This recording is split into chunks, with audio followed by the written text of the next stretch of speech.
6 kompanija iz Bosne i Hercegovine registrovanih u metalnom i drvnom sektoru potpisalo je ugovore kojima im GIZ dodjeljuje bespovratna sredstva za uvođenje i implementaciju zelenih poslovnih modela u proizvodne procese. Zeleni poslovni modeli prate principe zelene ekonomije u svrhu očuvanja prirode, korištenjem obnovljivih izvora energije, primjenom energetske efikasnosti i uvođenjem inovativnih tehnologija sa niskom razinom štetnih emisija. Alupoint d.o.o. Sarajevo, proizvodnja i montaža aluminijskih staklenih fasada i aluminijske bravarije. Rezultati: ušteda prirodnih resursa, povećanje resursne efikasnosti, niži troškovi, postizanje veće efikasnosti, razvoj novih ideja i povećanje produktivnosti.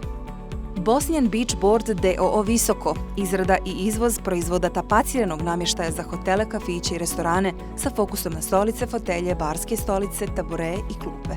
Rezultati: 30% potrošnje električne energije pokriveno kroz obnovljive izvore, smanjenje karbonskog otiska, smanjenje troškova za energiju, jačanje pozicije na tržištu. Emerus d.o.o. Široki Brijeg, evropski proizvođač isprešanih aluminijskih profila za razne industrijske branše. Rezultati: veća energetska i resursna efikasnost, manja potrošnja vode i sirovina, korištenje ekološki prihvatljivih materijala u proizvodnji, bolja i efikasnija organizacija zaštite na radu i zaštite okoliša. Export Fenestar d.o.o. Banja Luka, projektovanje i proizvodnja aluminijske i čelične bravarije, sistema prozora, vrata i fasadnih elemenata. Rezultat: mogućnost proizvodnje električne energije za vlastite potrebe kompanije, smanjenje zavisnosti od nafte i fosilnih goriva, niža emisija CO2 i povećanje konkurentnosti na tržištu.